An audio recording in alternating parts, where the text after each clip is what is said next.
Hey guys, this is Patrick from STH, and today we're going to talk about this thing, which is the Dell Precision 3640 Tower Workstation. You might be asking, what in the heck is this thing? And this is based on the brand new Intel Xeon W-1200 line. Now you can also get the 10th generation core processors in the same system, but we have the Xeon system here. Specifically, we have a system equipped with the Intel Xeon W-1290P, which is the highest end CPU you can get in here. This system also comes with something really cool, which is an NVIDIA Quadro card, which I think is also awesome. We're going to talk about that. We're going to talk about some of the configuration options and the key features of this machine. And then if you've watched STH, you definitely know that we're going to do this, which is I want to give a market perspective behind this machine, because I know when we did some of the articles on the Xeon W series, the brand new Xeon W-1200 series, we got some questions about market positioning and stuff like that. And so I want to talk a little bit about what my thoughts are on the Xeon in this system. So strap in, because I think we're going to have a good one. Now, the system itself is not really a huge footprint system. I mean, it's definitely bigger than some of the small Tiny Mini Micro systems that we've been looking at. So if you want to see Project Tiny Mini Micro, go check those out. But it is fairly compact for what it offers. In terms of size, this thing is 335 millimeters high, which is just over 13, I think just about 13.2 inches tall. It's just under 177 millimeters wide, or I think that's about just a little less than 7 inches. Then it is 345 millimeters deep, which is just shy of 13.6 inches deep. So it's not a huge system. You can see here, I can put my arm on it. It's sitting on the table, which is here, and it's not actually that tall. So since we have the advanced front I/O, we have a total of 4 USB 3.2 ports.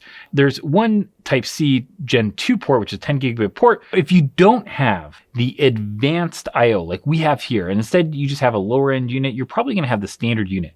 And what that does is it takes the Gen 1 port and one of the Gen 2 ports and turns those into USB 2 port. Frankly, in 2020, that's kind of a bummer that would even be an option to still have USB 2, but that is what it is. On the advanced I/O, we also get a SD card reader, which is really popular, and I think a lot of people just use these. You can get a USB version of it, but it's nice to have one built in. Now, on the subject of USB 2, there are actually 2 USB 2 ports on the back of this chassis. In addition, there are 4 USB 3.2 ports. Now, 2 of those are Gen 2 and 2 of them are Gen 1 ports. There's 10 gigabit per second. It actually says it on the label, so you can actually tell the difference just by looking at it, which is really nice. Some vendors don't do that, which is a total bummer. And the whole USB naming convention thing is just really hard to say. So I wish that somebody would just figure out how to not make it terrible. Please, USB people, figure that out. Above the USB 2 ports, we have a network port. That's an 1 gigabit network port based on the Intel 219LM. So if you want to go look up OS compatibility, it's very popular, so it pretty much works in almost everything.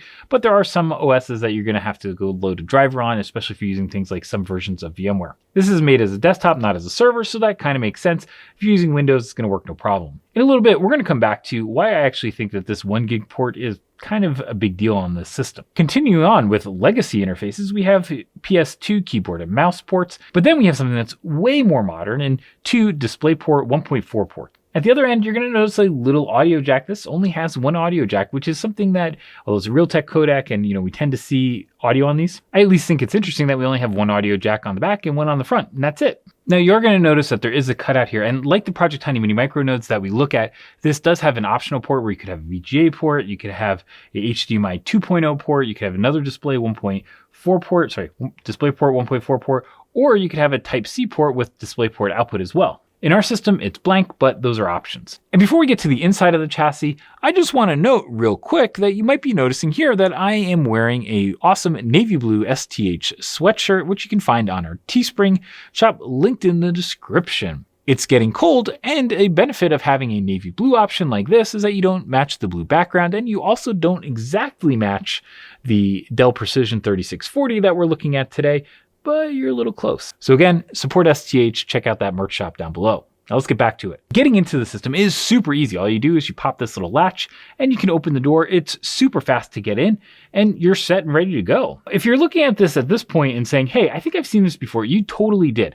We actually took a look at this basically exact chassis in our Dell PowerEdge T40 review. Now that is an absolutely cheap server. I mean, I think those things are a couple $100, way less expensive than a machine like this, which can go way over $2,500, I think, which is like the going price for this type of system. But Dell uses a common system chassis for this, and I think they even go up to some of their gaming rigs that use this exact same chassis. It's just a common chassis that Dell uses, and they put a little different facades and different features on it. One of the different features, and one of the same features, is with the power supply. Now, the power supply actually pops out, and you just hit little levers on the back, and it pops out, and you can get inside the system to go and service things by moving the power supply out of the way. Now, on the PowerEdge T40, we actually had a very low-end 300-watt bronze power supply, but you can get up to a 550-watt gold power supply in this, which is important because you can have things like GPUs. We're going to get to ours in a second. But first, let's talk processors, because that is a big deal in the system.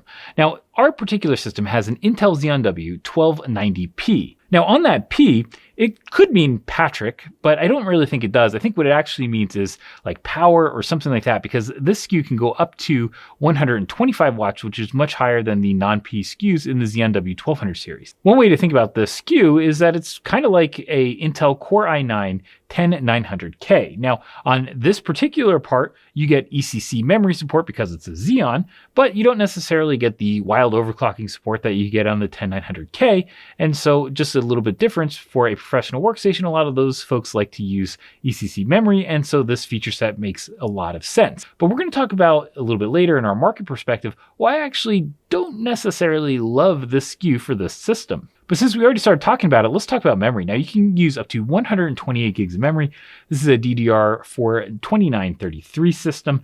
You can use ECC memory with the Xeon SKUs. If you did get one of the Core i3, i5, i7, or i9 processors, you don't necessarily get ECC memory support, but you can get UDIMM support, and so you can have unbuffered memory, and you still get a good memory capacity, which is great. Something that is new in 10th generation core processors is that we really start at about 4 cores, 8 threads, instead of starting at like 4 cores, 4 threads, which we've done for generations. That is absolutely awesome. Also, the fact that the Xeon W-1290P is a 10-core part is really cool. I mean, this segment was stuck when the Xeon E3 was all the rage. Xeon E3 1200 series, all the rage.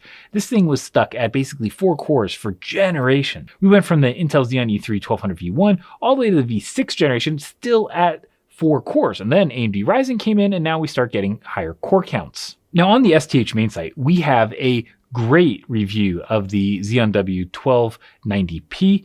We also have a couple other SKUs in the Xeon W-1200 series, and then we have some comparisons to the previous generation, which was the Xeon E2288G. Now, that 2288G was still an 8-core part, so this is literally just a 25% increase in total core count. You get a little bit better clocks as well, so you get actually a lot of performance. This part does use more power, but hey, you get more performance and it's really about the same price, so this is awesome. Something that we did want to note that we saw was a big deal was the fact that there are non-P versions of this too. So you could get a 1290 non-P version, but it turns out that the higher TDP allows the clocks to roam higher, and because of that, you get more performance. So it's generally only tens of dollars of difference to get the P part versus the non-P part, but if you're on the Dell configurator and thinking, should I get the 1290 or the 1290P?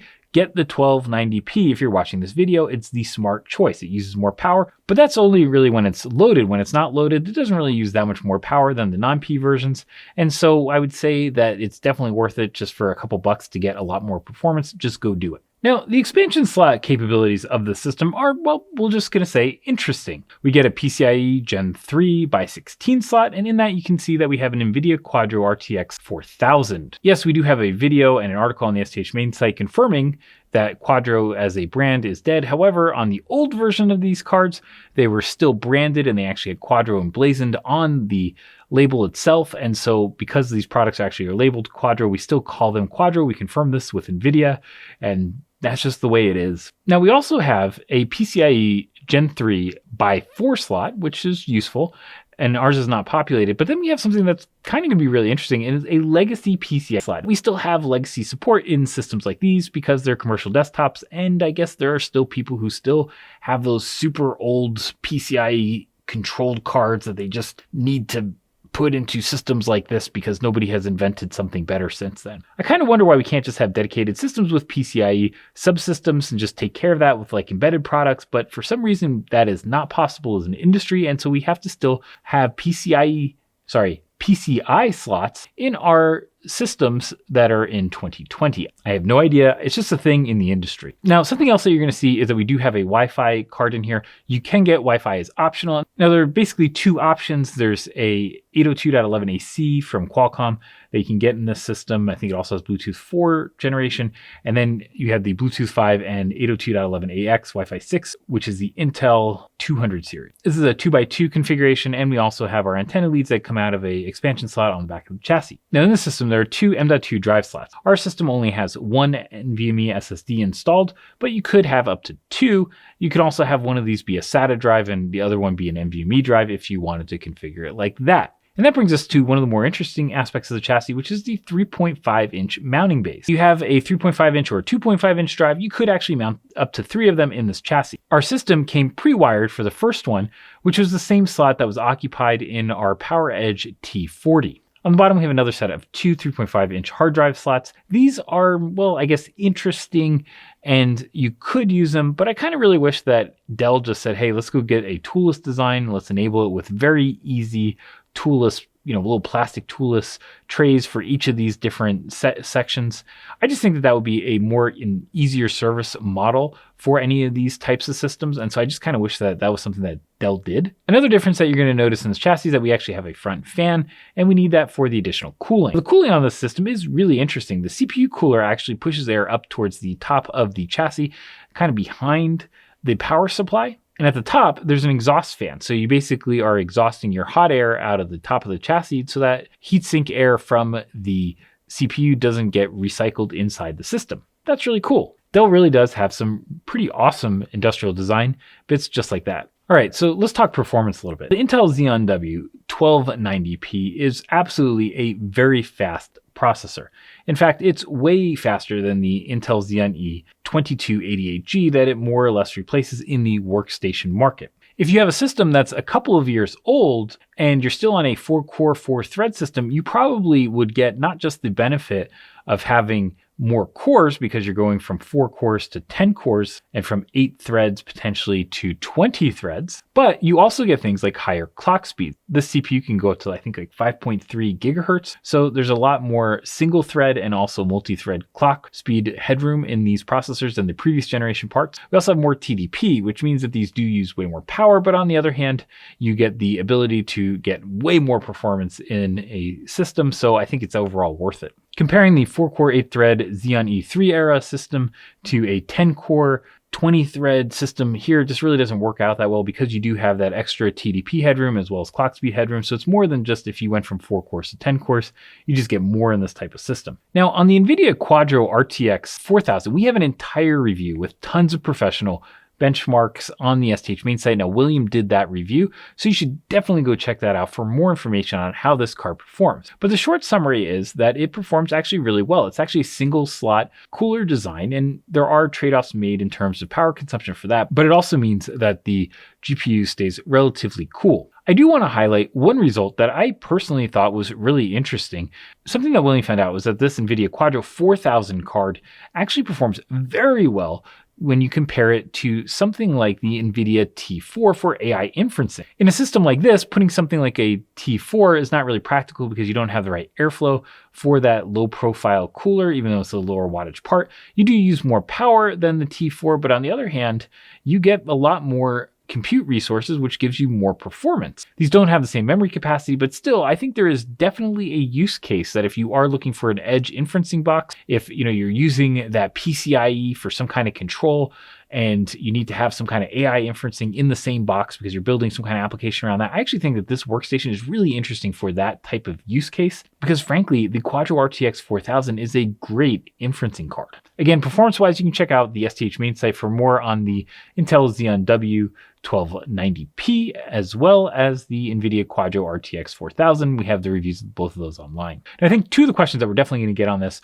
are like, hey, what about Ryzen? And let's talk a little bit about this Windows thing. Let's go over the Ryzen one first. Now, the Ryzen 5000 series has launched and it has 16 cores. It's very fast. And frankly, it will run circles around the Intel Core i9 10900K and also this Xeon W-1290P. Just because it is a Xeon part does not mean that it has some kind of magical dust that makes it go faster. It's just that it has ECC memory support. One of the interesting market dynamics in the professional workstation market is the fact that AMD does not have great penetration. If you look at the major workstation lines from all of the major vendors, Dell, Lenovo, and HP, all these guys, they all use Intel Xeon processors. There are a handful of AMD systems starting to show up, but realistically, Intel just owns this market. Now, on the consumer side, consumers, and if you're buying a gaming PC or just a personal PC, you might be really comfortable going and getting Ryzen.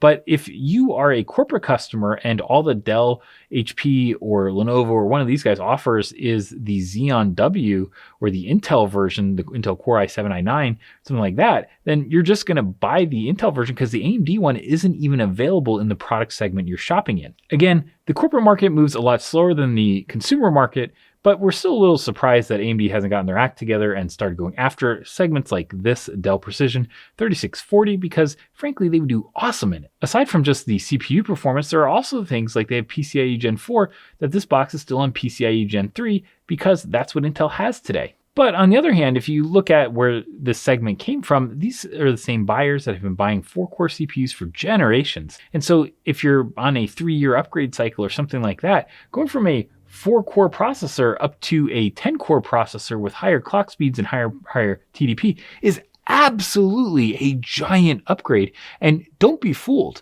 Just because AMD isn't in this segment doesn't mean that they're not having an impact. They clearly are having an impact. Intel has issued their competitive response by increasing their core counts, and that's why we have a 10-core processor in something like this. So even though you can't go get an AMD one, you do see the effects of AMD being in the broader market in a system like this. I know since this is YouTube, some people are going to get very mad at that message, but hey, that's just what it is. But I do want to talk about one other aspect of this machine that I had really no idea of until I did the configurator. Now, William does a lot of our workstation reviews, so I don't really do them or don't do all of them, but I did this one because I really wanted to go do part of the series on the Xeon W. And as I was doing my configuration, I started going and customizing on the Dell configurator, and it kept giving me an invalid configuration issue, and I couldn't figure out why. Luckily, Dell's configurator has great tooltips, and it was telling me that I couldn't use Windows 10 Professional. I had to use Windows 10 Professional for Workstation. On the configurator, let's just look at the operating systems here for a second.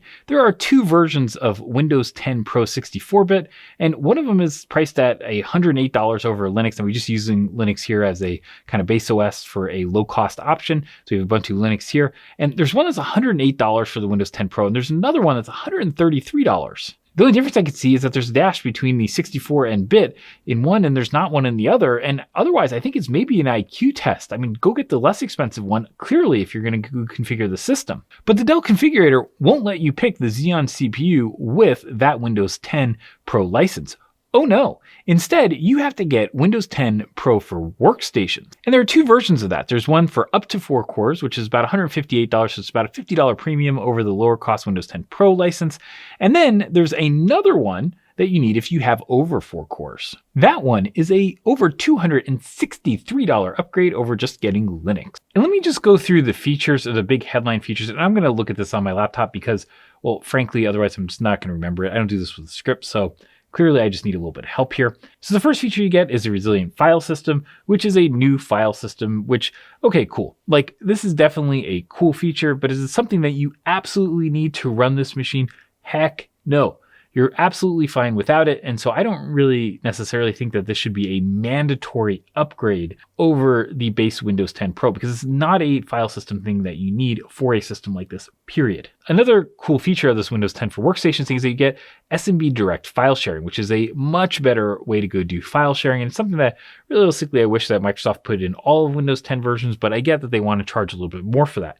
Now, one of the requirements is usually that you need to have an RDMA capable network adapter because, well, this kind of performance you don't really get until you can start doing that kind of offloading.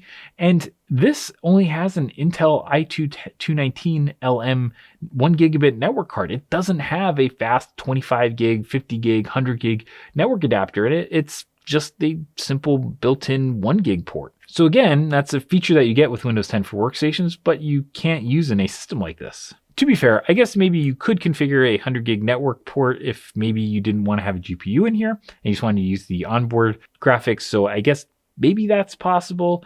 And maybe, you could have this something like the Quadro RTX 4000, and then you could put a 25 gig adapter maybe in the by 4 slot if you wanted to. Still, it seems to be like a stretch to actually have this kind of feature in a system like this. In a server, it totally makes sense, but in a base kind of workstation like this, I don't understand why this is a requirement. You also get persistent memory support, which is absolutely awesome. I think you get NVDIMM support and you might get Optane support, but the idea is that you get persistent memory support, which is super cool. It is an awesome feature, but there is one catch. The Xeon W-1290P or Xeon W-1200 series doesn't support Optane PMEM, which means that's a feature that you have to get, but you can't use. And of course, the real reason that you need the Windows 10 Pro for workstations is because you have expanded hardware support. And what they mean by that is that you can use Intel Xeons, you could use AMD Opterons, and a lot of the thing actually says AMD Opteron.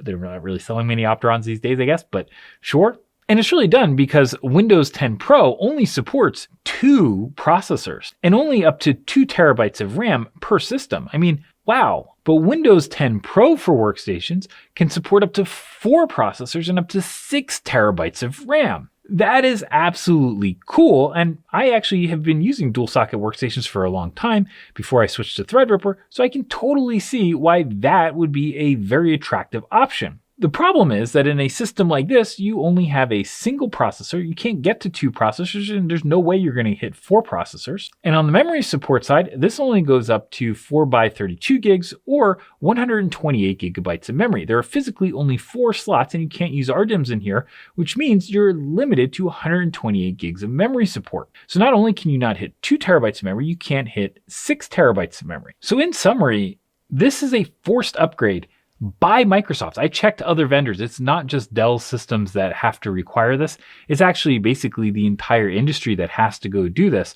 But you basically have a forced upgrade to get features that you more or less can't use. And that forced upgrade cost about $150. So to me, that is absolutely insane because that forced upgrade for an extra $150 over the Windows 10 Pro license, you just don't get any benefit for it. Frankly, Dell's a big enough customer that they really need to go push back on Microsoft on this one because I get it for maybe the higher end systems. If you have a dual Xeon scalable system with PMEM, I kind of understand it there. And frankly, in that class of system, it's not really that big of a deal. But in a system like this, paying $250 for an operating system is like 10% of the total system costs. Now you have to weigh the impact of not getting ECC memory support because if you don't get the Xeon, you don't get ECC memory support. So you're going to have to go weigh that if you're evaluating these systems, if that's worth it. But there is now a tax both for the OS license as well as going to ECC memory. So it does cost a lot more in these systems than it used to.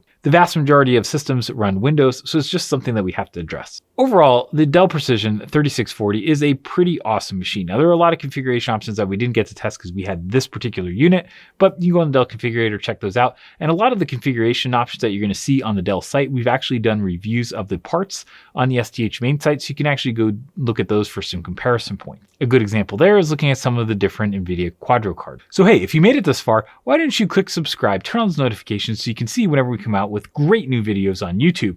We also have a ton of content on the STH main site. And as always, thanks for watching and have an awesome day.